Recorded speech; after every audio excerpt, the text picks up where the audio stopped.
Mga salbahe kayo. So what is up mga kapatid? This is JM, your one and only fat boy. And sa video na to mag-unbox tayo nung first out of the 3 self-budol natin, no? And siguro ito na rin yung simula nung simplang arc natin. So huwag na natin patagalin mga kapatid. Tara! So short background bago natin unbox to mga kapatid.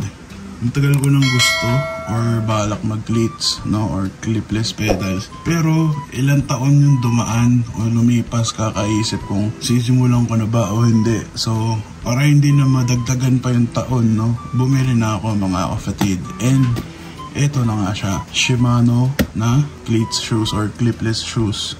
So simulan natin sa box mga kapatid.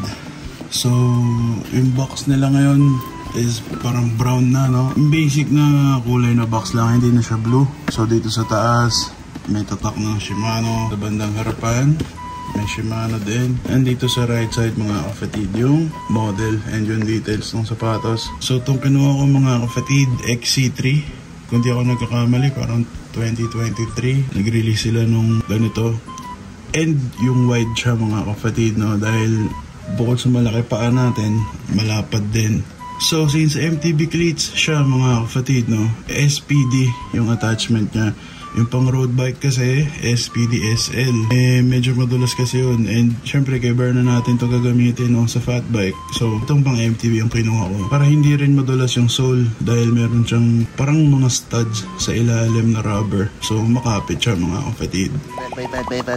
So G mga kapatid, buksan na natin yung box. Okay, may foam pa siya, no? Very nice yung pagkakabalot. Alam mo na safe talaga yung sapatos. So yun na nga, ito yung right. And ito naman yung left. Very nice. So punta tayo sa mismong sapatos mga kapatid, no? So material both uppers and mids na mga kapatid, iisa lang, which is synthetic leather. Ginawa siyang ganon para yung feeling niya nakarap sa paa mo. So maganda yung pagkakayakap niya sa paa. Then of course para sleek din siya tignan. Tapos dito sa sides mga kapatid na makikita nyo, meron siyang parang design or pattern.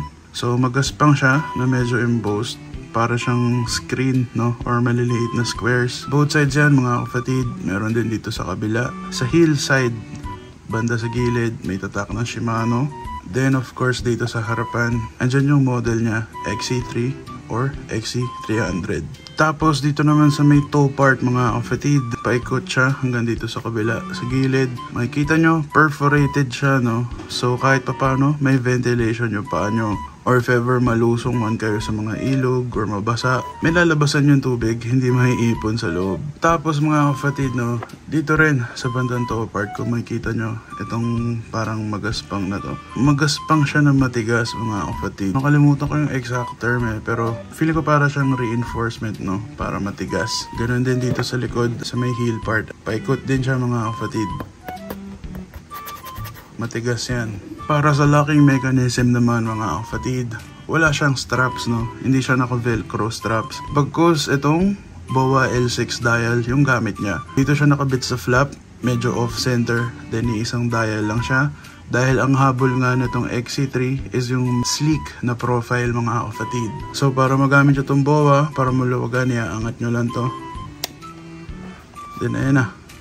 Maluluwagan nyo na siya ng ganyan. Then para masikipan naman mga kapatid, push down lang, tas ikot. So isa rin to sa kinonsider ko mga kapatid, no, yung locking mechanism. Inisip ko pag yung velcro straps kasi mga kapatid, katagalan nasisira yung velcro, nawawala ng kapit. So mas okay na tong BOA para sa akin. Tapos itong BOA naman mga kapatid, if ever masira tong dial nyo, pwede naman kayong mag-email sa BOA mismo. Papadala nila kayo ng replacement parts ng libre. So punta naman tayo sa inner ng sapatos mga kapatid. So may karton pa. Tanggalin muna natin tong karton. So makikita nyo, ito yung insole. Nakalagay size 46E. Sa pagkakaalam ko mga kapatid, pag may E, yun yung wide variant nitong XC300, no? May nakalagay, Shimano Pedaling Dynamics. Hindi ako Shimano expert mga kapatid, pero ito ata yung meaning ng SPD. Correct me if I'm wrong na lang sa comments mga kapatid. So dito naman tayo sa sole mga kapatid, no. Yung loob ng sole nito, ang alam ko mga kapatid is nylon na parang glass fiber reinforced, no. So matigas siya mga kapatid. Medyo matigas, no. Medyo makunat siya. Then itong pinaka-outsole mga kapatid, rubber siya, which is maganda para sa akin. Kaya nga MTB na cleats din yung kinuha ko. Dahil makapit, and dahil nga dito mga kapatid, no, meron siyang parang studs or spike na very useful if ever may bigla ang gravel ride kayo sa trail, or kahit sabihin na natin na semento lang mga kapatid tas biglang umulan. Yung pang road bike kasi mga kapatid na flat lang yung sole, madulas. So ito kahit papano meron kang grip sa inaapakan mo. Ito yung pinaka-importanting part dito mga kapatid. So pag MTB shoes mga kapatid, ganito yung itsura nung kabitan ng attachment, no. 2 bolt kabilaan yan, then pwede nyo siyang i-adjust. Dahil syempre hindi naman siya basta-basta ikakabit lang mga kapatid. May tamang paglagay nun, may tamang pagset, may tamang placement. Dahil dun nakasalalay yung posisyon na itong paa nyo dun sa clipless pedals mga kapatid. So para mas maganda, separate video na lang natin gagawin yun, no? Para mas detailed. So first impression ko dito sa sapatos na to, no? Sa XC300 mga kapatid. Unang-una sa design, nagustuhan ko yung design niya dahil sleek and very simple lang yung design. Then siguro, honest opinion kung ano yung mga babantayan ko at iingatan dito sa sapatos na to. Itong BOA L6 mga kapatid, hindi naman siya basta-basta masisira, no? Unless lalaroin nyo talaga yan na lagi nyo gagalaw-galawin. Pero yun nga, if ever nga na masiraan kayo na tong dial, pwede naman kayo mag-email mismo sa BOA. Papadala nila kayo ng replacement parts na libre. Pinakababantayan at iingatan ko dito is itong sole, yung outsole.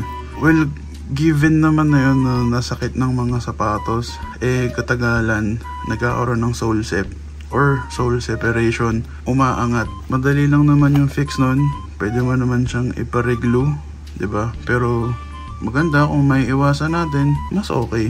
So yun na yung mabilisang unboxing and first impression natin dito sa Shimano XC3 mga kapatid, no? Bali nakuha ko nga pala to ng 4.6. Tapos kung gusto nyo makasigurado kung original na Shimano yung mabibili nyo, kay New Sigma PH na kayo kumuha mga kapatid.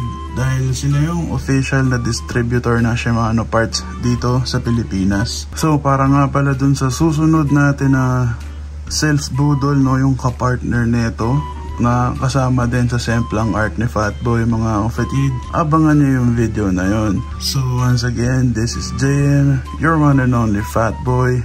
Mga salbahe kayo, peace, I'm out.